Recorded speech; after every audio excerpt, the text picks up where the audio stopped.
Hi friends, வணக்கம். Welcome back to Indian kitchen Tamil. இன்னைக்கு வீடியோவில் டேஸ்டி சன்னா மசாலா ஹோம் ஸ்டைலில் எப்படி பண்ணுறதுன்னு பார்க்கலாங்க. இந்த சன்னா மசாலா வந்து சப்பாத்தி, நான், பூரி கூட சாப்பிட்றதுக்கு வந்து ரொம்ப ரொம்ப அட்டகாசமாக இருக்குங்க. இதுக்கு நம்ம ஒரு ஸ்பெஷல் மசாலா வந்து வீட்டிலேயே ரெடி பண்ண போகிறோம். ரொம்ப ரொம்ப நல்லாயிருக்கும் அந்த மசாலா. இது கூட நம்ம சேர்க்குறப்ப இந்த சன்னா மசாலா பார்த்தீங்கன்னா குழந்தைங்களுக்கு வந்து ரொம்ப ரொம்ப பிடிக்குங்க. கண்டிப்பாக இதில் நான் சொன்ன மெத்தட் படி நீங்கள் செஞ்சீங்கன்னா அவ்வளவு அருமையாக இருக்கும் டேஸ்ட்டு. உங்கள் வீட்டு குழந்தைங்களுக்கும் உங்கள் வீட்டு பெரியவங்களுக்கும் இந்த சன்னா மசாலா வந்து ரொம்ப ரொம்ப பிடிக்கும். வாங்க ஹோம் ஸ்டைல் சன்னா மசாலா எப்படி செய்யறதுன்னு பார்க்கலாங்க.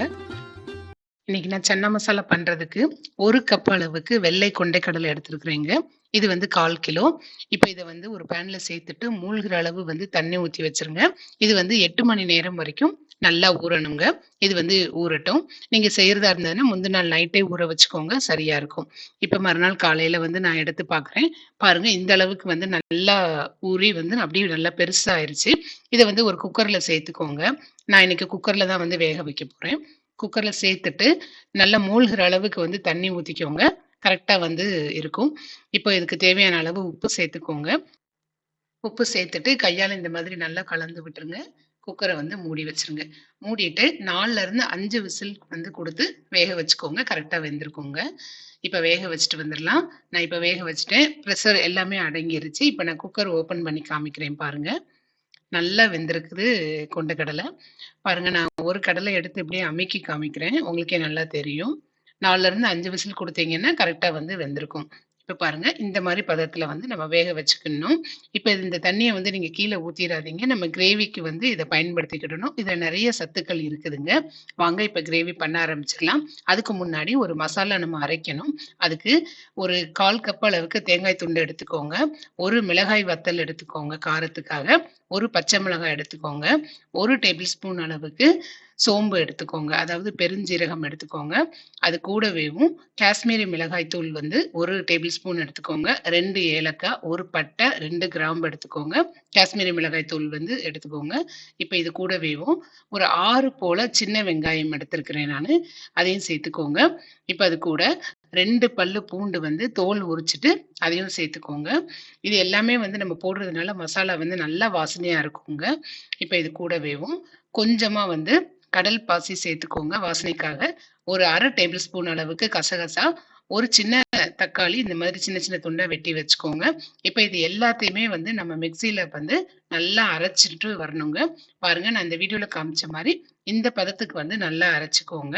வாங்க இப்போ குழம்பு பண்ண ஆரம்பிச்சிடலாம். அதுக்கு ஒரு பேன்ல 2 டேபிள் ஸ்பூன் அளவுக்கு எண்ணெய் சேர்த்துக்கோங்க. எண்ணெய் சூடானதும் 1/4 டீஸ்பூன் வந்து சோம்பு, ஒரு பிரியாணி இலை இந்த மாதிரி சின்ன சின்னதா பிச்சு அதையும் சேர்த்துக்கோங்க. இதை வந்து லேசா இந்த மாதிரி பொரிச்சுக்கோங்க. இப்போ இது நல்லா பொரிஞ்சதுக்கு அப்புறமா ஒரு பெரிய வெங்காயம் சின்ன சின்னதா வெட்டி அதையும் சேர்த்துக்கோங்க. சேர்த்துட்டு இது நல்லா வந்து கோல்டன் ப்ரௌன் வர்ற வரைக்கும் வதக்கிக்கோங்க.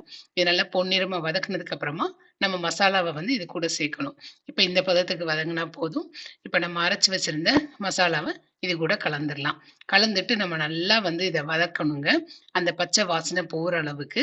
பச்சை வாசனை எல்லாம் போய் எண்ணெய் நல்லா பிரிஞ்சு வரும், அது வரைக்கும் வதக்கணும். ஸ்டவ்வை நல்லா சிம்ல வச்சுக்கோங்க.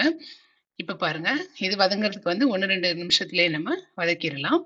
இப்போ இந்த அளவுக்கு வந்து நம்ம நல்லா வதக்கிக்கிடணும். பாருங்க, எண்ணெயெல்லாம் நல்லா பிரிஞ்சு வந்துருச்சுங்க. இப்போ இந்த ஸ்டேஜில் வந்து நம்ம வேக வச்சிருந்த கொண்டைக்கடலையை அந்த தண்ணியோட அப்படியே சேர்த்துக்கோங்க. சேர்த்துட்டு இதை நல்லா வந்து ஒரு தடவை கலந்து விட்டுருங்க. கலந்து விட்டுட்டு இந்த தண்ணியெல்லாம் இன்னி கொஞ்சம் அப்படியே வந்து வத்தணும். அதனால நம்ம இதை கொஞ்சம் வேக வைக்கணும். கொஞ்சம் அப்படியும் ஸ்டவ்லேயே வச்சிருக்கணும். தேவையான அளவு உப்பு சேர்த்துக்கோங்க. ஏற்கனவே கடலையில வந்து நம்ம உப்பு சேர்த்துருந்தோம். அதனால பார்த்து கவனமா சேர்த்துக்கோங்க. இந்த மாதிரி ஒரு தடவை கலந்து விட்டுட்டு மூடி வச்சிருங்க. இது வந்து ஒரு 5 நிமிஷம் வரைக்கும் அப்படியே இருக்கட்டுங்க. ஸ்டவ்வை வந்து நல்லா சிம்ல வச்சுக்கோங்க, சரியா இருக்கும். இப்போ பாருங்க, 5 நிமிஷம் ஆயிருச்சு. பாருங்க, நல்லா வந்து வெந்துருச்சு. தண்ணி எல்லாம் நல்லா வத்திருச்சுங்க. இப்போ ஒரு மேஷர் இந்த மாதிரி எடுத்துட்டு ஒரு 1-2 தடவை வந்து இந்த மாதிரி நல்லா அமுக்கி விட்டுருங்க. நீங்க மேஷர் இல்லாட்டி ஒரு டம்ளர்னுடைய பாட்டம் கூட வச்சு நம்ம இந்த மாதிரி மேஷ் பண்ணி விட்டுறலாம்.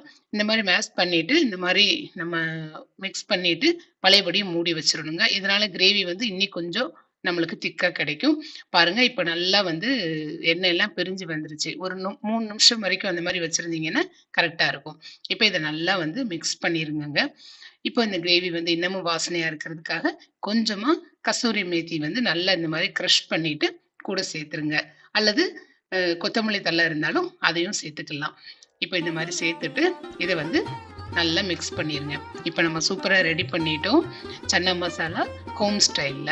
இந்த சன்னா மசாலா பார்த்தீங்கன்னா, சப்பாத்தி, நான், பூரி கூட சாப்பிடுறதுக்கு வந்து ரொம்ப ரொம்ப நல்லா இருக்குங்க. உங்க வீட்ல எல்லாருக்குமே ரொம்ப பிடிக்கும். கண்டிப்பா ட்ரை பண்ணுங்க. இந்த வீடியோ உங்களுக்கு ரொம்ப பிடிச்சிருந்துச்சுன்னா, மறக்காம இந்தியன் கிச்சன் தமிழ் சேனலுக்கு சப்ஸ்கிரைப் பண்ணுங்க.